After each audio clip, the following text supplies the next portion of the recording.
Greetings, Earthman. There are 3 rules to rock and roll.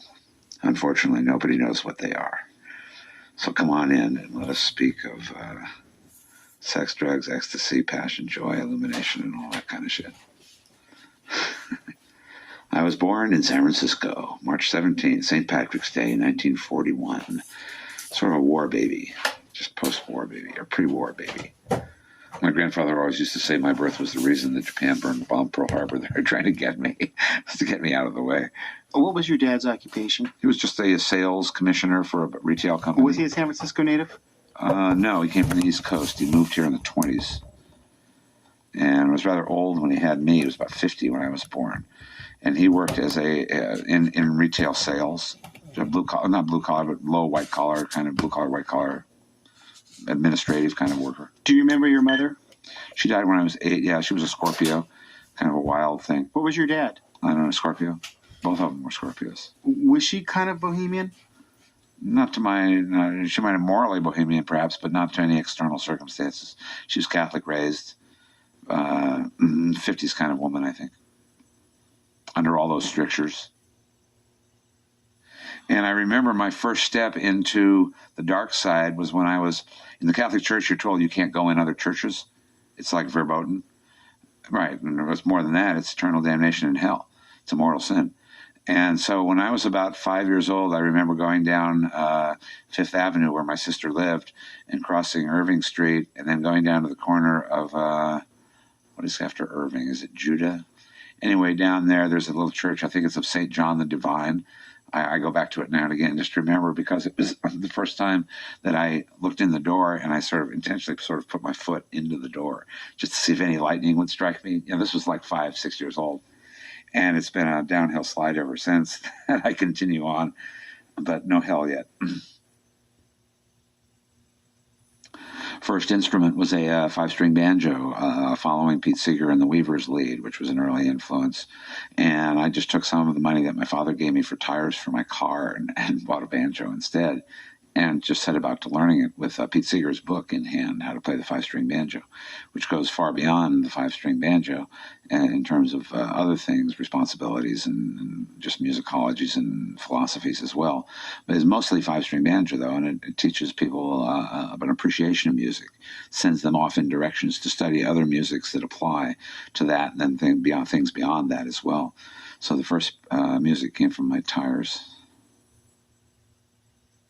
Even before the Weavers, my first introduction to politics or the political world around me was being in, I believe, late grammar school or early high school, watching the House Un-American Activities Commission hearings on our little local boarding school television and watching people being hosed down the stairs just across the bay in San Francisco, which my boarding school looked out across the bay towards San Francisco.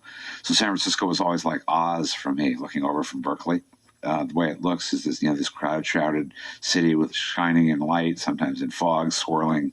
The fog dragon comes wisping in through the gate, and I get to see all of that. And then I see these people rush down the stairs, so that registered. And then a couple of years later, as I got into college, I had the great fortune of meeting a girl who took me to both the Lenny Bruce trials and Mose Allison in the same week, which ineffably led to our being combined with folk music, led us to San Francisco and the Hungry Eye, and eventually the bookstore, Ferlinghetti's City Lights bookstore, and the whole coffee gallery in North Beach, and those kind of areas where music and I was still in high school mostly when the beatniks in boarding school, so I really didn't get to San Francisco to get involved with that, other than the tail end of jazz at the Purple Onion and things like that, and by the time we were in college, it was into that folk music scene with I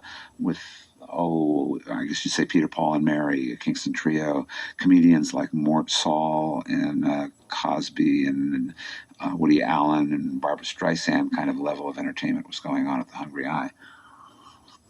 We would make pilgrimages up from the San Jose area. It was like a long, epic journey for us, in our shaky car, coming up to San Francisco to see these things. It was like a huge night, so it was quite impressive that whenever we got to do that.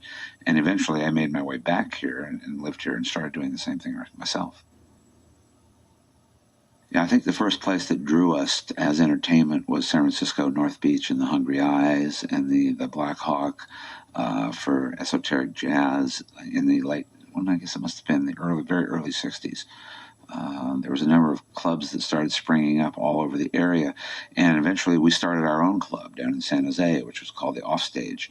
Somebody else had come in previously and had a little club and worked on it, and there was a club called the Minstrel, which was also in San Jose by somebody else that would bring in various kind of folks, acts, and comedians. And so we would always hang out there and sit up close and steal licks from the banjo player and songs and just gathering in material and just enjoying the scene really more than anything else. Like one goes to a bar to be, part of the bar crowd and what's that cheers thing, everybody knows your name kind of thing. A very young version of that was occurring. And by the time we got a few years into college, it came about where we were able to participate in one of the clubs, not really owning it and starting it ourselves, but participating in an almost commune-like situation, contributing, your part where you can contribute and other people contributing their parts. And it brought any number of people through these clubs, including ourselves, from Jesse Fuller, the San Francisco Bay Blues, to Dino Valenti and David Crosby from the Southland, and David Freiberg and people from San Francisco, and Jerry Garcia's and Janis Joplin's and Yorma and myself and the New Lost City Ramblers and, out-of-town folk acts coming through. So it was quite a vibrant scene at San Jose State particularly. There was this whole, not beatnik, I would say, but between beatnik and hippie scene, whatever you would call those people who were like, in those days, out beyond the pale of the normal college crowd. Jerry Garcia used to always play mainly out of Palo Alto. He taught banjo lessons at, I forget the name of the store, but a little music store, and you could ask Jerry if you want to know the name. A little music store, and just kidding there. A little music store in Palo Alto, and me and Yorma taught banjo and guitar, respectively, out of a guitar store in San Jose called Benner's Music. And it was that sort of casual scene. And we played in our club in San Jose. Jerry would play in and around various little clubs around Palo Alto, the Tangent being the most well-known. And that was run by I believe a college teacher or somebody who'd gone over the wall. And it was using the name Ron Zaplawa at the time. Zaplawa meant something. He had a little Zaplawa news sheet, and it was sort of precursor to, artworks in the Bay Area in later years. And we had our own little artist in residence, who was one of the co-owners of our club. Paul Foster was his name, who later hung out with Wavy Gravy and the Hog Farm and people like that, who did early art, like the Charlatans did early art, with their first posters, were one of the first poster people. Ron had a sort of scene going up in La Honda, much like Kesey's was to become years later. That was out on the edge, pushing all the legal and illegal barriers that could be pushed relatively safely. And a lot of energy centered on this club, and Jerry played there in various formations, with a girl singing, sometimes with a jug band, Mother McCree's Uptown Jug Stoppers Band, and the Warlocks, I think they became called, and then when they got to San Francisco, they changed it to the Dead eventually. So that whole scene, and Janice would filter in through that scene just as a blues singer, with a guitar. She played with Yorma sometimes. Yorma would play blues guitar behind her, and she would sing that casually in any number of different places. And Garcia, the same thing, really. There's a great internecine mix of people's weaving in and out of each other's lives that was very intriguing and very entrancing and always interesting. Yeah, first guitar I got, I believe, was just an acoustic gut string guitar, really. I was all taken up with myself when I, like one of the first things players should learn is that Spanish whatever that is. I'm not sure the name of it anymore. I don't think it's Malagueña. But anyway, you think of yourself as a very crafted guitar player once you can do that, and it takes about a day to really learn somewhat fluidly enough to fool yourself to think you're good. But the danger is it's like martial arts, learning a few kicks and things. You go out and think you're Bruce Lee, and somebody's going to show you quickly that you're not if you try to push yourself on them.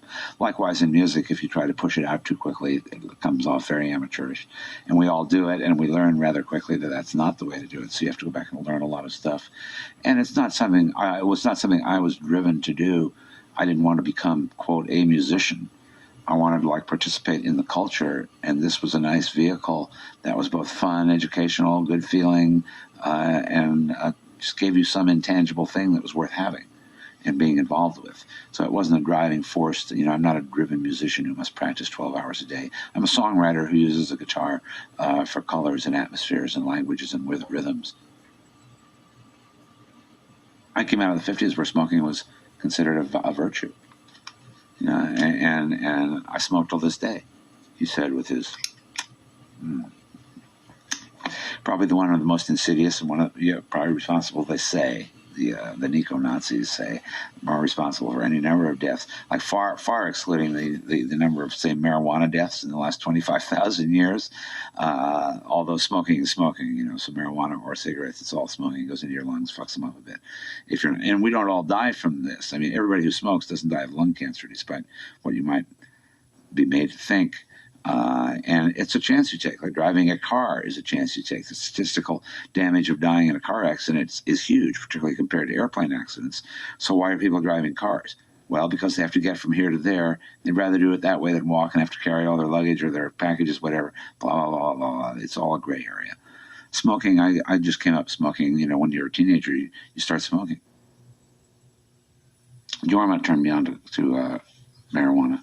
When I was going, I had just left University of Santa Clara, and Jorma had just gone to the University of Santa Clara. So we crossed paths going in and out. And I was at San Jose State, and we had a mutual friend who introduced us to one another who liked folk music. And Jorma came over one night, lit up a joint. I was, of course, horrified, being the Catholic child that I am, and had seen Reefer Madness and all this stuff in the theater. And so when he pulled it out, I thought, oh, who's this degenerate? Get out of it. I didn't say get out of my apartment. Of course, I tried it. And through the giggles and laughter, I said, well, I don't feel anything. What's so good about this? Cracking up. And didn't look back since.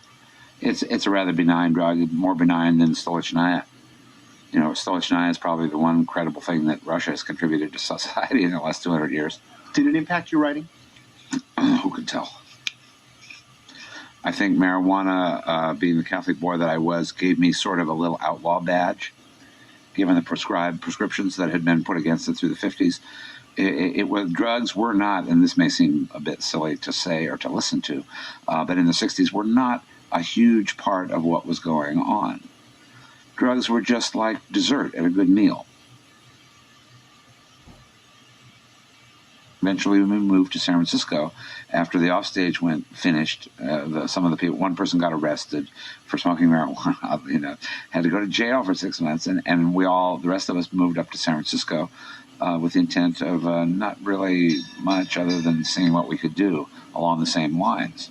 And I was there one night, and it was like Monday night, amateur night at a place called the Drinking Gourd.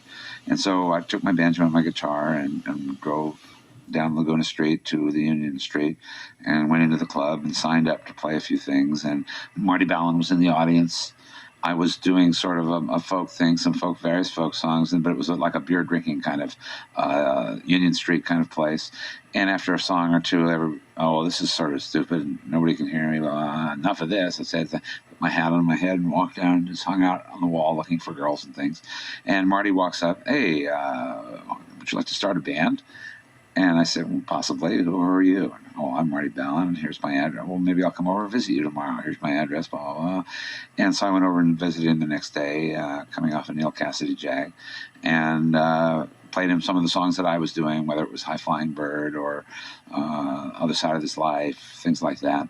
And he played me some of the stuff he was doing. He had a couple of musicians he was working with at the time. He'd been in several folk kind of situations, but he had just cut his hair and had what little hair. I mean, we didn't grow really long hair in those days, but it was relatively long enough to get me fired at the cannery for not cutting it. But he had cut his hair and was looking for a job the night he met me, a regular job, because he figured he was at the end of some line. And do you want to start a band? He was going to go to Europe and paint, I think. Also was another one of his fantasies. But he was going to make a little money to go there with a band, hopefully. And so we started a group. And I didn't like his guitar player, and eventually got Jorma.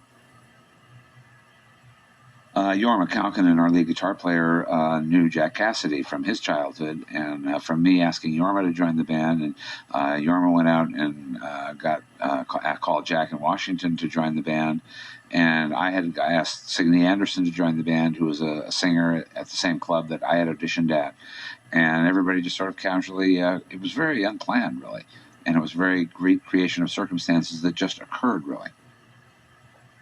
Marty had a very strong, clear, good singing voice. It was impressive to hear him sing, much better singer than I am, and still to this day. And he's a singer. He's like a master singer. I'm like maybe halfway through a journeyman right now. But he'll always be a better singer than I, because he has the tubes and the chops and just that kind of stuff that you have or you don't have. So he was very impressive, and I was impressed with Signe, or Signe Tolley was her name at the time, and asked her to join the band, and pretty soon we had a band. And then Marty knew these dentists who were working, who were going to the drinking garden, wanting to pick up girls like dentists, and everybody else for that matter does. And he convinced them that if they were to put some of their money, their extra curricular money, into this club, it would be a great club, and they could pick up girls, and we would have music, and blah blah blah, and a bar, and they wanted to do all that for whatever other reasons as well. And pretty soon the Matrix was going. And we just opened on Friday the 13th in 1965 in August, and went from there. When we were deciding for names, we had some stupid names that, because you have to have a name, right? I think one name was The Other Side. God bless Jim Morrison. And there was, mundane kind of things like that. That's the only one I remember. Actually, that's all we had. We weren't really thinking much of it. And then Jorma brought up Jefferson Airplane just as our secret, stupid, crazy name, that we could have while we were rehearsing before we opened. And by opening day, we'll think of some serious name that's good. But by opening day, we hadn't thought of anything any good. So it just, by default, more than anything else, became Jefferson Airplane. Jefferson Airplane was the name of somebody's dog. Jefferson Airplane early on played several covers, everything from Tobacco Road, Lou Rawls' song, and before Lou Rawls, actually, to Judy Henske's High Flying Bird, to Other Side of This Life, that's the Fred Neil catalog, and other things from Fred Neil. And Jorma would bring in a batch of blues from his background, and Marty would write a bunch of songs and I think Marty brought Tobacco Road in, and I brought Other Side of This Life and High Flying Bird. And Marty started encouraging me to write as well, so that's to his thank you, and brought me into that particular area. And that's been developing ever since. And we were happy to follow Marty's lead. Marty was quite the leader in those days. He brought us in the first manager. He had the ideas of becoming, he had a vision beyond the rest of us. Marty created the vision. The rest of us were happy to let him go along and create it. We just more or less wanted to play. Eventually, I took over a bunch of that as Marty receded and didn't want to do that anymore. And I became sort of that carrier of the fire, as it were, of the band through the early band. And then as various bands broke up and were shard apart, I sort of look upon myself like some Paleolithic fire carrier. The tribe is wiped out by barbarians, and you're carrying this little sort of pot around with a flame and an ember in it, keeping it alive, finding a new tribe and introducing fire to that tribe, ideally. That has been my place more than being a good musician. To be my quality of a musician, yet stand in the relative light of Jorma and Jack as musicians, is sort of little for me. I'm not gotten good a musician. And to stand in the vocal light of Marty and Grace, or Signe for that matter, I dull in comparison to their qualities. But one of my great contributions to the band is carrying the particular fire that is that, and helping organize it, and writing in the sense of those vast, large vocal combinations is probably the best thing that I contributed to the band, as I feel. In the beginning of Jefferson Airplane, I choreographed much of the three-part harmony kind of stuff that we did, because Marty was a solo singer, and Signe before her and Grace after her were both solo singers. And I came out of the Weavers, and I held a great connection and fondness for that massive choral approach to things. I found it very elevating, much in the same way that I probably found the high ecclesiastical mass elevating, the way a church can elevate you just with the looking up into that French Notre Dame-like cavern sort of elevates your consciousness to something. They would hope to God, and paying your shekels for the collection each Sunday, I would hope for elevating people up with that same kind of feeling with the music. And where it comes from and where it goes is hardly known. What were we talking about? Oh, well, okay. Well, the germ of the song is there, and as I said, I was choreographing a lot of the harmonies, approaching, trying to struggle in a neophyte way to create those things that I loved about the Weavers and Church, or even John Philip Sousa, for that matter, into the area and the aura of what we were doing as a band. As we got comfortable with each other, I didn't have to choreograph anymore. And we began to function. I could just write something, and I could hear it in my head, knowing who I'm working with. And we didn't plan anymore, and what we didn't plan was far better than what I could have planned. The Beatles were the stimulus to original material, so that was a set-in-stone thing almost before we even really got started, and something that you shot for. And Crosby advised me when I first met him, he said, no matter what happens, don't sell your publishing. I had no idea what he was barely talking about at that time, but I realized in that age of songwriter owners, like the Beatles, sold their publishing, and now Michael Jackson owns their publishing. So Crosby's words of don't sell your publishing, even though it meant nothing at the time, was something that we trusted and held on to. He was like from L.A., big-time entertainment land. And we liked him and trusted him, so we just sort of didn't sell our publishing, just on general principles, because somebody wanted it at RCA, and we weren't going to give it to them. Sorry, we're keeping that. We were in a very new area. Show business was never to be the same again, at least in San Francisco, because it wasn't an audience-stage relationship going on there. It was more like a ancient pagan harvest festival kind of thing. And you weren't there. When you go to a harvest festival, you're not there to watch entertainers and get their autographs. You're there to celebrate the harvest and the fullness of life, and seek out marriage partners or temporary marriage partners, and do the sex, drugs, and rock and roll thing that's gone on through history at harvest festivals. And the band is not necessarily the big part of that. But it was a nice place to be. As Grace said, it's the least crowded place at the party. You can see who's there and see everybody at once. Yeah, things then were as corporate as they are now. It's just bigger now and expands more. But there was no slot for Jefferson Airplane to go into, just as there was no slot for Nirvana to go into. That's the glory and nature of both America and the music business, is it's one nation where anybody can rise out of anywhere to become almost anything, given the appropriate set of circumstances in their own perspicacity or work or perspiration, whatever. And that's what we became. We got a record deal. We went around and hustled with our manager, hustled ourselves, and coming off our initial little buzz, and RCA went for it. Columbia didn't. And so we went to RCA.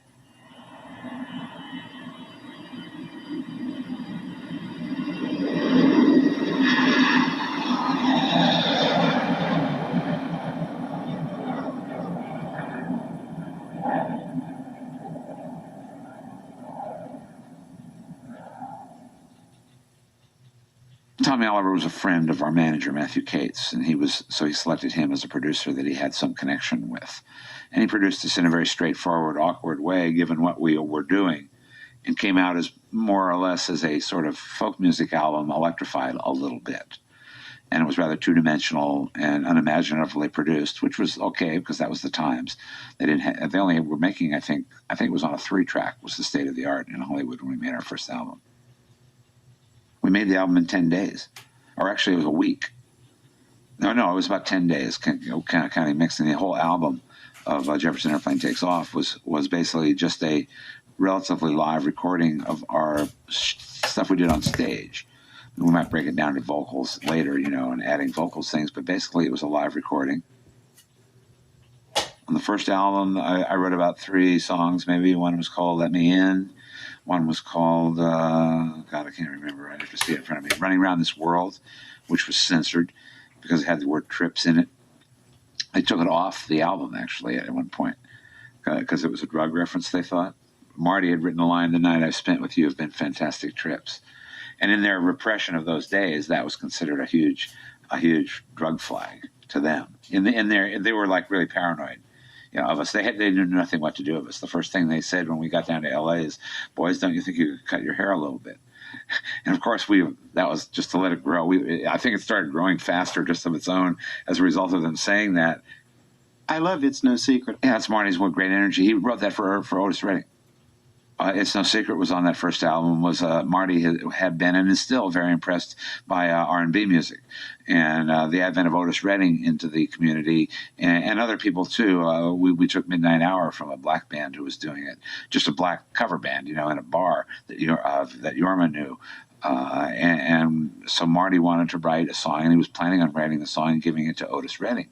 And so he wrote that and did it very well on our stage show. It was a very energetic song, fast and hard, his version of an R&B song. And then Otis died, at some point. So he never sort of realized that vision before he went off into his own Marty's own and became less the leader, as we all sort of democratized around, probably around Baxter's is when that happened. But backing up to Takes Off, it was sort of a calmly produced folk rock. If anything is folk rock, that was sort of it. It wasn't intended to be that way. And it was recorded probably at the least efficiency level of what we could really do live. You can't really get live music onto a tape. Even the best live album ever made doesn't come close to approximating the exhilaration and joy you have of being in a concert in those days of somebody who really moved the room, and moved the situation further. This tribal, huge harvest festival kind of thing just doesn't come across on a record, and it's really just a pale notepad version of what went on compared to the reality. So you're always disappointed generally on that level. That's why the Grateful Dead could never record, because you can't get that on a record. Can't get it on a videotape. You have to be there. Sidney was just a very huge, illuminating voice that lent glory and the power and the glory of things to songs in general. And as I said, I'd always been fascinated and wanted to work with women singers as a result of Ronnie Gilbert and other singers like Judy Henske and individual singers from Joan Baez to Judy Collins, to Sylvia from Ian and Sylvia, whose songs I sing today still. So I always appreciate the woman. What would you call it? The metaphysic of a woman's voice is a tangible, different thing. A woman singer has the power can stand up with six guys, but only because she's really, it's sort of a actually anti-feminist thing, is that people used to think of women as sort of the lead singer of a band, whether it's classical music, whether it's Benny Goodman band or whoever. A woman gets out there and sings a part. She's not really part of the band in that context. In our context, she could stand up to the men because she is so different. And the women that we sang with particularly were extraordinarily just powerful vocalists that far outshone anything around them, just with the capability, the warmth, the embraceableness, and maybe to a more important reason, the availability of the audience's ability to accept a woman singing as a lead singer, just because it's age old. It's what some women do, just like some men do it. First saw Grace playing in the Matrix with the Great Society long after we had been there and moved on to the Fillmore and things like that. Grace, like me with the Byrds, saw Crosby doing the Byrds and said, well, that looks like fun. I could probably do that. That's easy. And let's try that and see where we go with that. And Grace saw Jefferson Airplane and said, well, I can do that. Well, let's get a band together. So we get a bunch of amateurs and semi-professionals together and make a band. Big Brothers, same thing. They weren't a very good band. We weren't that good a band when we started. You develop and grow and build on what you have. We were very smarmy hippies and put out a button that said Jefferson Airplane loves you. Just to be realized, the Great Society to be snide came out a month or two or three later with a button that says the Great Society does not like you very much at all. Sort of early punk attitude, that was very effective and worked very nice. And Grace brought that element into our relatively hippy-dippy folk band. So the combination of elements produced, again, a third element that was beyond both of them and became what we became. How was the first rehearsal with her? Did you demo songs? There wasn't much rehearsal. She knew a lot of our material just because she was a fan of the band. I mean, she thought Sidney was much better than she was. And in a strictly mechanical situation, that is true. Sydney has a much broader range, or a much bigger, well, not bigger voice, but more professional sounding voice. Grace says she can only sing about six. She has a 6 or 7 note range, she always says to herself, and can't sing very, but she knows that she talks well and delivers well and has good eye makeup and can deal with an audience on a one-to-one level, sort of face-to-face, rather than, being shy. But she thinks her main force is in delivery, right, rather than in competitive capability as a musician. Grace came in pretty cold. We might have did a sound check at the Fillmore, the afternoon before she joined us. We might have had a rehearsal or two, but nothing really conspicuous. And she just came on stage and started belting. She was blown away coming on stage by the fact that she couldn't hear herself sing at the level that we played at. And monitors were a thing of the future at this point still, so there was no hope there. You got anything you heard came from the speakers in the room back to you at a delayed situation. So she was like completely disoriented by the fact that she couldn't hear herself sing for a year or so, and fought against it and rose above it in spite of that. And it just happened through random factor, fortuitous circumstance again, that her band was breaking up. We just appreciated Grace from the live stage. Almost everything we've ever done is the genesis of it is the live stage. Even today, we're not that good of recordists, compared to professional people who really do it really right. We do it by accident more often than not. So the Great Society records were of no consequence to anybody. No, we just had the experience of being in the room, listening to the Great Society face to face. There's a little poem I made about the internet that in all things wet, F2F, still better than internet. And in music, particularly here in San Francisco, for me anyway, it's not records and it's not catchy little videos and it's not this, that, and anything. Where you succeed or fail is on a live stage, moving live people in a live situation, in a social situation, is still the heart and movement of any movement that's sprung up in San Francisco since us.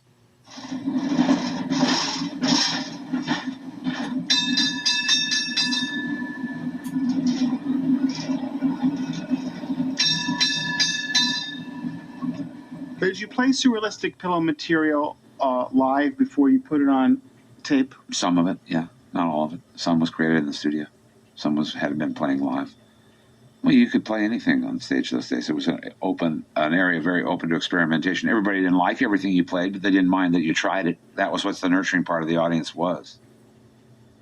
Well, Garcia was involved in the making of a Surrealistic Pillow in the sense that our first album had been made rather restrictively by RCA, and we were sort of unhappy with the results. And we needed to get more of a communication between us and the studio.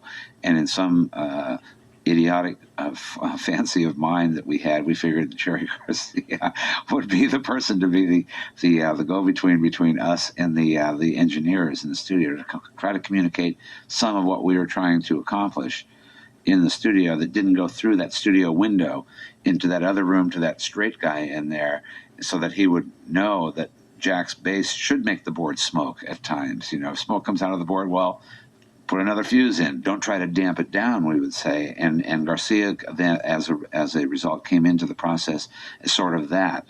And he then generally added, we would be rehearsing something out in the studio, and he would say, I have a nice little part that might work on there. Maybe you should play this. And he would come out and pick his guitar up acoustic and go, why don't you play that? And then he would play it so good, he said, well, why don't you play it? We say, that sounds really good. We can't do it better than that. Come on, help us out here. So he would play some things. This was before his pedal steel and everything. He would just pick up an acoustic guitar and play a little lick or a line.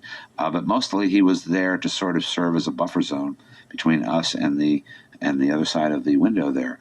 And he accomplished something good, because a lot of what we were trying to do then, both sound-wise and lyric-wise, really it was eased quite a lot by his very gentlemanly manner and not harsh and not abrasive manner. Dave Hassinger engineered Surrealistic Pillow. Yeah, after the fuck-ups of the first album, we wanted somebody who we knew or had a reputation of being capable. And Dave Hassinger was the only name we knew, I think, from the Rolling Stones, our recordings at the same studio that we worked at. So it was convenient that he was there, and he was very helpful and very open-minded. We were a little strange to him, but he was still, he was a good engineer who liked music. and he understand what it took to a degree to get it across onto a record, more so than the engineer who worked on Takes Off. By then, we were in full relative improvisation. I mean, we'd all start off in the same key, but nobody told anybody what to sing, much less what words to sing. Like, if you notice, Grace often would sing totally contrapuntal kind of lyrical lines to what we're doing. For example, on She Has Funny Cars, while Marty's singing something, she's over on the left singing something completely different. And that went right hand in hand and worked very well, and then resolved into us all singing the same thing at once. But it wasn't planned. Nobody scripted these things out as they did in days past. We would go in. There was a lot of failures, too. We tried a lot of this stuff and didn't use it because it didn't work in our estimation. Who knows if it really did or not. And what you got was what we at the time felt we'd like to put out and what we felt worked. But we never rehearsed like Crosby, Stills, and Nash kind of rehearsals, precise, defined, crystalline harmonies, repeated exactly the same way every time. We didn't really have time to do all that kind of shit. There was too much to do in San Francisco than to rehearse those kind of vocals. So what you would go in was a nice sonic cathedral-like blast of vocals, and then feature a lead singer here and there, and then a Do Anything You Want section, and then come back and sing the chorus all in somewhat of a tandem together. DCBA 25 is a track from Surrealistic Pillow, and the letters simply refer to the chords in the song, actually. D, C, B, and A. 25, I'll leave to your imagination. In a very mundane way, we were sitting around contemplating Jack's Plumbing or something, idly strumming those chords under the influence of number 25. One day at the Gary Temple next to the Fillmore, we were rehearsing. I brought out the finished song and presented it to the band. We were in an excellent improvisational mood that afternoon, and the band never played the song better than that first improvisational rehearsal. We were never able to recreate whatever it was that happened on that first day. It goes that way sometimes. Sometimes, even, you only get to hear the song once when it comes into your mind and you don't have the tools or the time or the temperament to write it down. Indeed, to take the time to find stuff to remember it would completely change the situation and distract from the song. So all you can do is enjoy it as it's going by. You never see it or hear it again. You can't remember it and have to just be satisfied with the foggy memory of that one experience. It's sort of like at your child's early birthday parties. You can spend most of your time recording the event on videotape and become some sort of recordist of the party, and you miss the actual party itself. Or you can participate in the party, cutting the cake, helping with the presents, candles, blah, blah, blah, and become part of the party. It's like scientific observation in quantum mechanics. Just by observing the reactions, you change the numbers of the experiment. Some things you get only once. Today was developed much like in the manner of a Lennon-McCartney song. Is that we both had a couple sections, and Marty had the first section with some lyrics, and I had the second section of the song, the B section with some lyrics, and we threw in a bridge that we concocted together, wrote a few more lyrics, all Lennon McCartney, added a twist here and a twist there, and gave it to the band for rehearsal and went from there. That's all. It really is that simple. Yeah, we didn't think of White Rabbit and Somebody Would Love as singles even. We just thought of them as good songs. I mean, what do we know anyway about singles? I think we've had 3 or 4 in our entire career. We didn't put those songs out as a single. Either did RCA. Nobody did. We put out, I think it was called My Best Friend, which was sort of in the folky kind of thing of the times, Loving Spoonfuls kind of stuff. And then radio, I think, pulled Rabbit out, either Rabbit or Somebody to Love. I forget which one came first. Before Surrealistic Pillow, there was a drummer change, and that's just because our drummer got high on acid and went off to Mexico with many girls and couldn't be found for many months. And so, being the semi-business-like people, well, we need a drummer to play consistently. And our manager, Matthew Cates, brought Spencer up from L.A. I think he played in like strip clubs, among other things. It was your traditional burlesque and jazz kind of drummer to start off with. And that filtered into what we were and became, made us more abstract, even in the sense of instead of boom, boom, bap the whole song and having a bass player goes boom, boom, boom, boom with that, we had a completely other kind of situation that was undefinable again. And it worked out very well. Spencer's strength was imagination as a drummer, as Jack's strength was imagination as a bass player, and Yorma's was imagination as a guitar player. as I was impressing my son with various guitar players after he'd taken up Metallica, and I had introduced him to Jimi Hendrix and Cream and Jeff Beck and those kind of areas that you would expect to, and getting down to a Brownsville Station and or not, who's that band that did Deep Purple, things like that with great guitar licks, you know. Eventually got to Yorma and Embryonic Journey and played that for him to impress him because Yorma is like a guitar player non-pareil, I think is the word, where he's really dedicated to his craft and does it very well. Yorma would just generally play over whatever we did. He didn't play parts in a song. He approached it like a blues, that every song, that you got a series of chords here, and you can play something through them. It doesn't have to be the same thing every time. So often concerts were completely, his parts in songs were relatively vastly different from the night before, depending on what he was feeling like that night. And he had the fluidity and the ability within the band for the band to allow him to do that with nobody much complaining about it. Like I said, we weren't like Crosby, Stills, and Nash, where you repeat your parts crystalline clear perfectly every night. And the same thing held true for the voices and the vocal parts. They weren't written out parts other than the first year or two. And not even year two, first half year, really. And then we developed into our own singing style, much as Yorma developed his guitar style within that structure. And he added to the mix extraordinarily well. And Yorma didn't like the bass player that we had, who was rather dull and boring as a bass player, and called his old friend Jack up, who he used to play rhythm guitar for when Jack was the lead guitar player when they had a band together, and brought him out here telling all of us that he was the new bass player and he was really good and we should give him a chance. So we did, and Jack came out and proceeded to be Jack, which was very impressive to all of us in the furor of the times that were going on there, the good furor of the times. Jack fit right in and was a natural. Nobody questioned his talents. Nobody questioned that he wasn't going boom, boom, boom, boom, boom, boom, boom, all the whole song. And we just developed into that sort of format where people could do what they want and get away with it. Jack Cassidy was not a bassist. Jack Cassidy's a lead guitar player. Did the band socialize? Yes and no. We both had our individual lives, and we socialized with all of, every night at the Fillmore was socializing. The San Francisco from 1964 to 1969 was socializing. It was just Halloween all the time, and there was no serious drug there that was going to kill anybody. So it was totally experimental, particularly 65, 66, 67. Was totally benign and beneficent, and not totally, but near totally as anything could be under those circumstances. It was all very forward, positive, Renaissance explorations of new modes and ideals, from how to do businesses to how to have marriages to how to do rock bands to how to make clothes, repair cars. I mean, everybody took on a new ethos of how to do business, where you didn't need contracts with people. You went back to that early American thing as your hand is your word, and if you don't live up to it, then you're scrounged in the community rather rapidly. We were probably the sole reason that the music industry shifted over from giving free studio time to musicians, as in Perry Como and Frank Sinatra's day.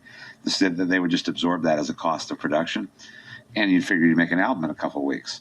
So we went under that particular aegis and took 7.5 months experimenting with every knob on the board at least 4 times, and then combinations of every knob on the board, which goes into infinity, at the same time as having huge parties and a party house and nitrous oxide and motorcycles revving up around the studio and all sorts of musicians coming in and just hanging and shooting the shit, some of them contributing here or there aesthetically, if nothing else, or at least enjoying the nitrous oxide while we were doing a session right next to them. Sometimes you would hear it on the track. Everybody always thought it would be really interesting, and the Dead took it to obscene limits. It would be interesting to mix your album on while you were taking nitrous oxide, because when you hear things on nitrous oxide, it's like a total other universe. It's not like it is. So you would think, well, maybe if I mix on nitrous oxide, we can get some of that gargantuan whatever occurs there onto the tape. But no, it would never get on the tape. You would only enjoy it while you were mixing it and hearing it in the studio. So you gave that up pretty quickly as a mixing and an engineering tool, and it just became a peripheral enjoyment, really. It's nothing. It's a minor little buzz. After Bathing at Baxter's came from a poem that was on Baxter's, done by one of the artists who worked with us, named Gary Blackman, who was a poet and a graphic artist of some peculiar acclaim. And he does the nose solo, for example, on Lather, a song called Lather. I think that's Crown of Creation. But Baxter just referred to taking acid, really. For Martha, on the Baxter's album. In true alternate quantum universe function, Martha began as an attempt to cop the Byrds' So You Want to Be a Rock and Roll Star, the rhythm and that feel. And then it sort of changed as things do and became a three-finger picking thing and got gentler and a bit stranger. I'll often start off playing a song I like just to get into the music zone, songs like Guantanamera or another one I know called Carlos Fonseca. The real Martha was the 16-year-old daughter of the mayor of Sausalito, an extremely ethereal being who ran away from home, and Crosby hid her out for a while here and there. Even the FBI, called in by her father, were unable to locate her. She was friends with Girl of Quicksilver Girl fame, and Catherine James, who was the daughter of Travis Edmondson and Dion James, two Hollywood folk singers who had both achieved levels of fame in an earlier age. Catherine would later become Skip Spence's girlfriend for a while. The three of them were an overwhelming delight to be around. There is no word for the metaphysic of our connection, me and Martha. Not a muse, not a lover, not a teacher, nor a playmate, yet all of those and more.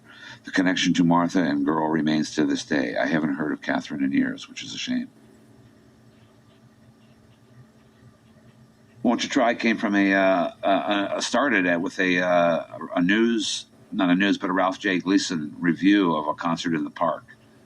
And a lot of the words are word for word right out of the news articles. Acid, incense, and balloons and things like that were Ralph's words, and I just wove them together in a suitable fashion with a nice sort of forward modal crank that the band turned out into a very nice piece, and it just celebrated the joy and the hedonism and some of the goals that people had for their lives and their ideas, and wound it together in a song that just celebrated that in a very tribal kind of fashion that was sort of Harvest Festival like. And here we're harvesting this, and it's coming along really well. Sort of a progress report on how things are going. Here's what's going to happen. We're going to spend 7 months in the studio and charge it to you and put it out anyways, come rain or shine, success or failure. Here's where we're going. And we were stimulated a bit by the outcome of Sgt. Pepper's and Satanic Majesties, I think it was, or Baker's Banquet, one of the others, the Stones psychedelic album. It was the age for psychedelia, and you were urged to pursue possibilities to their nth degree, and we did it to the nth and teeth and PQRs of the degrees as well. Was the producer on that record a supervisor? Al and Richie, his brother, who was assistant engineer, had to go into a rest home after this album was finished. Al didn't. He's pretty sturdy, but his brother had to, because he was, the assistant engineer and had to do what everybody said. Were you writing in the studio? Oh, yeah. Really, you start songs from scratch in the studio on Baxter's. I don't remember which ones off the top of my head, but things would just, let's try this. Okay, let's add a bridge here. How does that sound? Let's record it. Oh, well, that's good. Let's take out that bridge and do it again.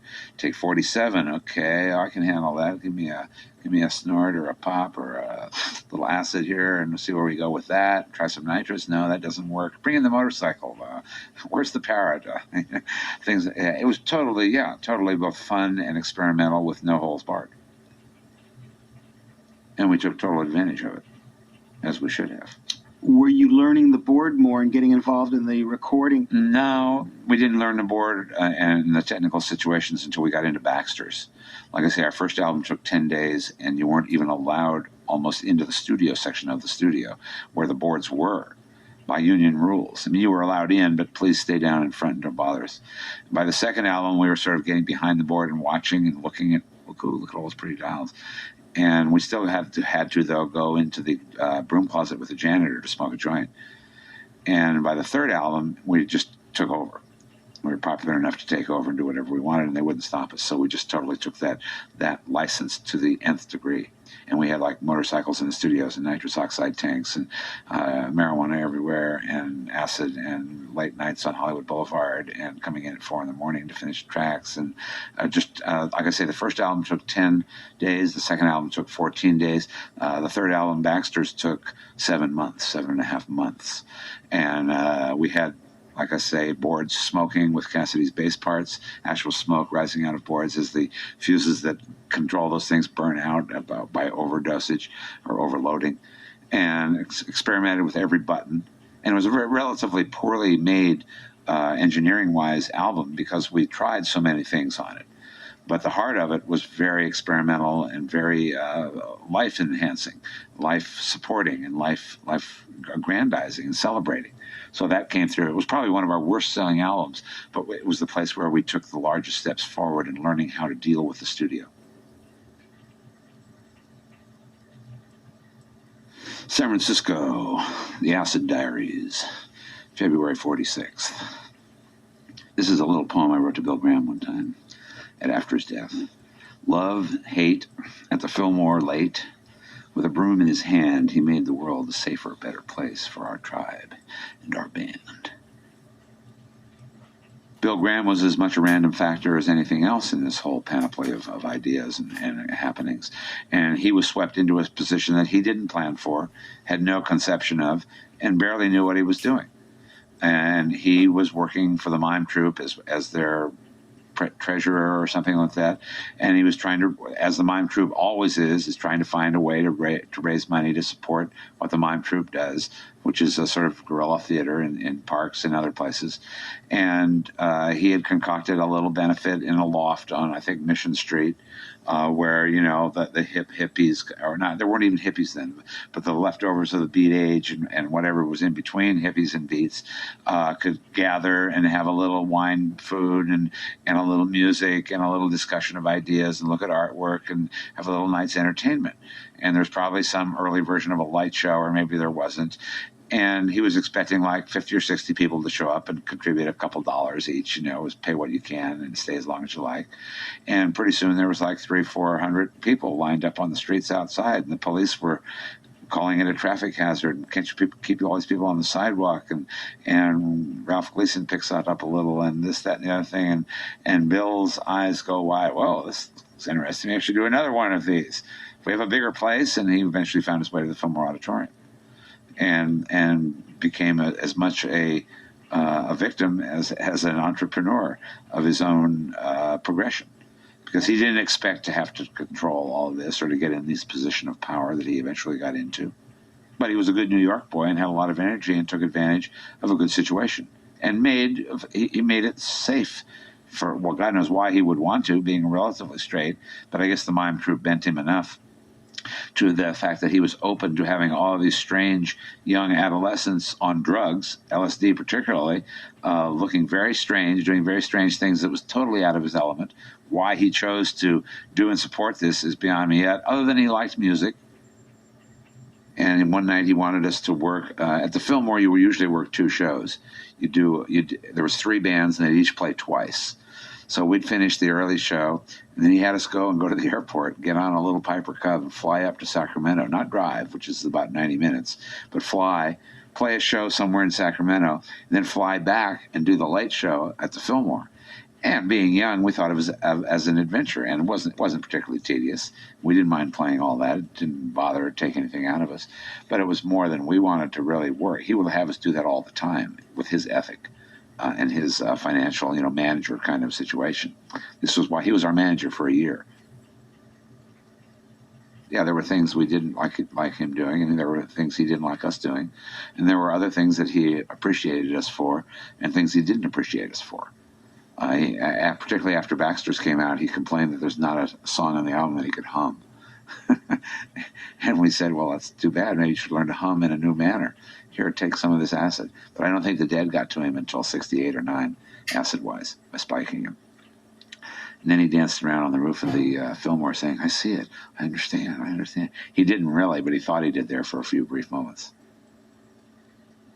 As a general rule, he ran a very good shop. Yeah, he was a little but on the other hand, for a Jew who escaped from the Nazis, how he could line everybody up Nazi style in front of the Cow Palace in rows of metal things was sort of beyond me, and metal detection and all probably necessary in a certain light, but he got a little too distracted away from the music. The larger Bill Graham Presents got, the less his personal involvement was obvious, and it became more of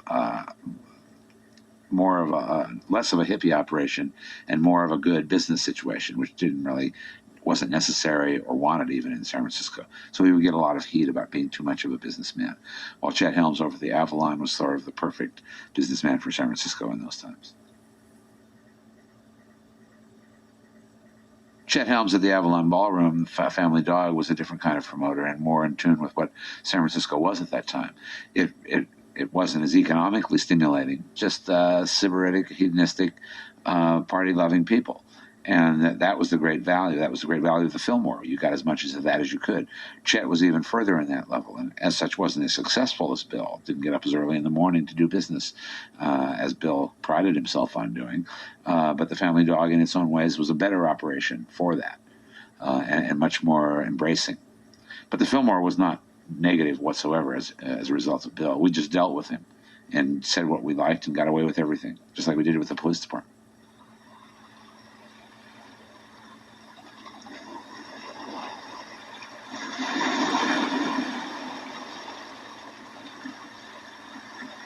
Crown of Creation is just a beginning political reaction to the forces around us as the Haight-Ashbury got darker, and the jackboots and the anti-dope and the crushing forces came in to squelch communism, and God knows what else is going on here as it's getting out of hand and out of control a bit, and we're getting a little too bold and too expressive. And it was just a pain related to all these people who think that they are the crown of creation and they have the final answers. It's a knock against orthodox people everywhere. Those are lyrics purloined largely from, unconsciously, though largely from a novel by, I think it's Sturgeon's The Chrysalids, if I'm not mistaken. I've been looking for it recently. But generally, as I'm reading, if I get a good idea or I see a good line in a book, sometimes I'll just write it down as an afterthought. These days, I've taken more to put quotation marks around it if I like it, so that I can twist it, enough, so I'm not stealing. And I think this was a bit of an unconscious borrowing, partially. But it was a nice thrust, and it fit the era so well that I just couldn't resist borrowing from one of my favorite kind of fields, which is science fiction. Share a little joke with the world is one of Marty's curious offsides, sort of punt kind of situations. His musing away from the feeling that later got him to write his thing called Rock Justice, where you're supposed to have hits or you go to jail. And this was sort of sharing a little bit of that.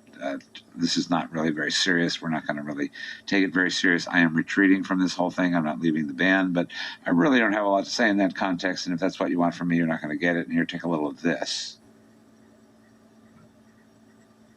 It's volunteers' time. I got really politicized for some reason and wrote a whole bunch of lyrics down that I was writing, and had our secretary at the time, Jackie, type it up for me so I could have something coherent rather than all these scribblings like this. And as Yorma and a couple other people in the band saw some of it and called it Paul Kantner's Mein Kampf West, because it was this. We were hanging with Abby Hoffman and people like that by this time, and Weathermen, or I was anyway, and looking, not necessarily hanging with them, but looking into various external disciplines, everything from the Weathermen to the Communist Party of San Francisco to acupuncturists to whatever, and getting into the reaction to all the crushing censorships that were coming down, and the arresting people for this, that, and the other thing, and demonstrations about the Vietnam War were producing a really negative, positive clash of cultures on a very viable level that was really definite. And very defining ideas that came out of there dealing with just not politics, but with the situation around us. That had come by itself to embrace politics, as running the Vietnam War, or or arresting and imprisoning these people for this supercilious kind of thing, be it John Sinclair or Abby Hoffman and Jerry Rubin or whatever, came up through that whole era. And my songs on that album had a handle to dealing with this. and in a sort of utopian way suggested the fact that, yes, even though we are sharded amongst ourselves, we can all be together in fighting this common enemy or this common force that is not doing things in our best interests. And we didn't become political things. We didn't encourage voting drives. We just continued the Timothy Leary of the drop in, tune out, drop out situation, which had worked quite effectively for us up until that point, and continues really in its own way to work for us to this day. You do not have to acknowledge authority. We can be together. A lot of that work came off of lyrically, came off a graffiti on walls. As a collection of graffitis that you just find around town. We are outlaws in the eyes of America, and was some derivation of a similar thought off walls. Wooden Ships on the Volunteers album fits in very well in that it's an alternate quantum to the possibilities of what Volunteers suggested.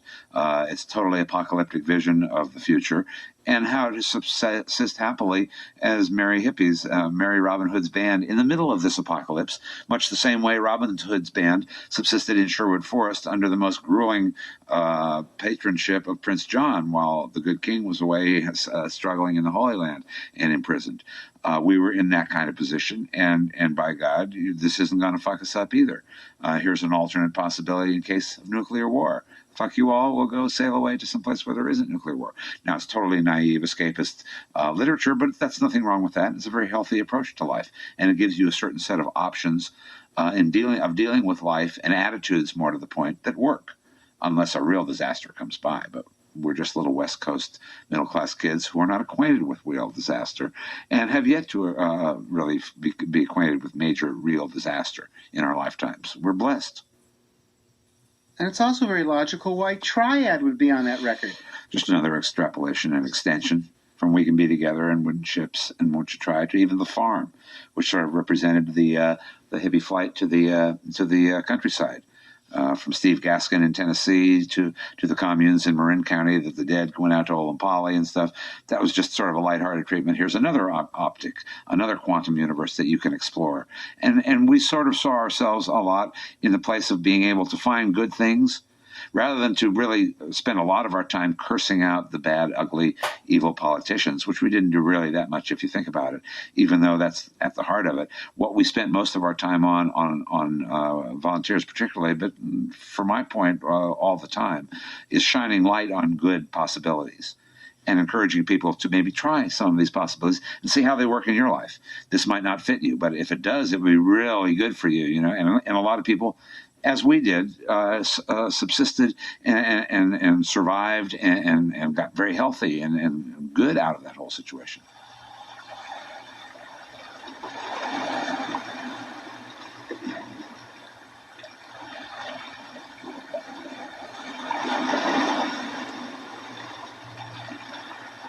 So there we are in the middle of Big Blue, Atlantic style, on Crosby's boat, the Mayan. Grace and I had flown in via seaplane with pontoons and everything and met David in some cove off some atoll somewhere between Florida and the Bahamas, Bermuda Triangle and all.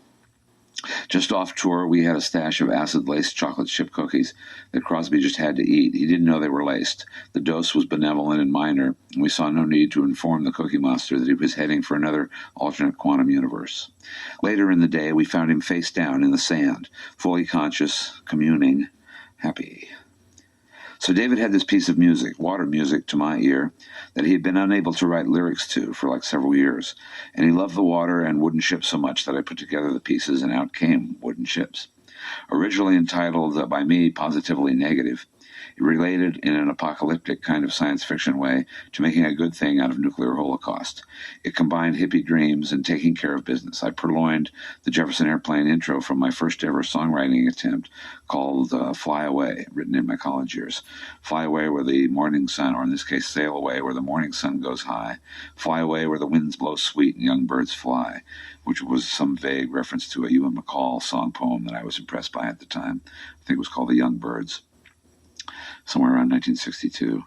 Take a sister by her hand, lead her far from this foreign land, let her see where you go, how high you fly, was the original words. And then Stills, ever the Stephen Stills, added this morbid and dark horror grips us verse that I mildly disagreed with. In my utopian concept, I had no horror, no anguished cries, and no human feeling dying, only hippie optimism and a sweetly naive idealism. Rhymes with imagination, he said. Childlike hope for the future, whatever it held, and no particular reflection on the past. But Crosby added some ocean stuff for the CSN ending, fair winds blowing off the lee shores and all that kind of musing. While for the airplane ending, I used a phrase that came from my mishearing of a Byrds song, Go Ride the Learjet. With McGuinn and Crosby at all mumble harmonizing that lyric, it's sort of dyslexified in my brain as Go Ride the Music. And as it often is, a new lyric was born, and so we sailed.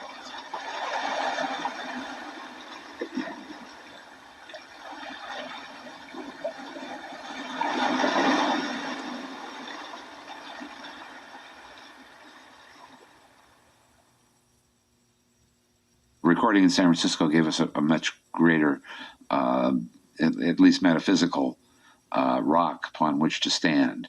You know, it's Jesus preaching in Jerusalem or in Egypt. You know, Jerusalem is much more conducive to pursuing the Christian faith than Egypt of the day.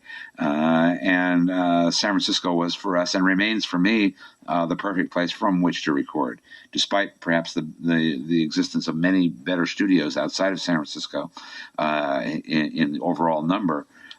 Just the heart and the ability to be in amongst this atmosphere is very good in terms of our forward motion. I sort of write little movies when I write a song, generally, rather than a song. It's sort of the soundtrack for this little movie I have in my mind. And sometimes it's clearer than others with what it's about. But that's basically the sort of track that's going on when I'm writing it. In the case of Have You Seen the Saucers, it just began a science fiction odyssey that I started, when I was 6 years old, and eventually got the opportunity to write, as in, Acid generally and San Francisco was all science fiction in our quantum, and so it wasn't a strange area at all for me. It worked its way through Wooden Ships to Have You Seen the Saucers, and eventually into an album called Blows Against the Empire. That became a nice little science fiction treat for me to make, actually, more than anything. And fortunately, other people appreciated it too. And a whole lot of musicians came together totally accidentally. Again, that random factor theory I have of synchronicities and right times and places and just total accident kind of things worked out to be a complete science fiction album. Was that the original title, Blows Against the Empire? Yeah. It's a fair wind that blows against the empire. Is a sort of alternate context. Instead of just blows, it's like little double entendres are there. Blows came out in 1970, I believe, and we were still touring as Airplane as well on the downside, on the waxing side. Blows Against the Empire, he reads, this began as a conscious further step into science fiction after the previous successes of Have You Seen the Saucers and Wooden Ships. I had written several snatches of ideas for songs about hijacking a starship and sailing off to the stars. Airplane hijackings were all over the news in the late 60s, frowned upon, and a perfect subject to irritate the appropriate people. Originally, Blows was meant to be tracks for the next Airplane album, but Jack and Jorma were busy ice skating in Scandinavia, and so unwittingly gave a joyful birth to my so-called solo career, although only by fortuitous accident. Planet Earth Rock and Roll Orchestra is an alternate quantum universe to Blows Against the Empire. In that, the space program that should have had a space artifact, spaceship, whatever you want to call it, circling the planet in orbit ready to blast off, wasn't ready in 1980 as I proposed in the original album because of all the government cutbacks, because of any number of other situations. And this proposes another way of getting a group of people into the adventure, escapism, heroic exploration, whatever you want to call it, of space travel. And it just represents a different quantum, as it were. There's a novel written about it that's probably coming out that goes along with it. They were 10 years apart, if I'm not mistaken. They rely on some of the same musical themes. It begins a bit with a similar kind of guitar theme that's taken directly from Blows Against the Empire and then extrapolates into a whole other dimension, earthbound, spacebound. Bark and Long John Silver were sort of the denouement of the Jefferson Airplane. a rather elegant denouement go, but nonetheless a denouement. And it sort of was setting up the, I think, process for all of us to go into our individual directions, because we sort of did that on those albums. The music that came out was more individually directed than being a group experience. And then we would just help each other out in a fashion that we were sort of accustomed to, that we knew. We knew the parameters of it up to a point, and added, but there wasn't the group ethic or ethos that went along with the 60s and all the whatever the 60s were all about. So Bark was, and Long John Silver for that matter, was a moving into our taking individual controls of our own particular destinies, and music's more to the point.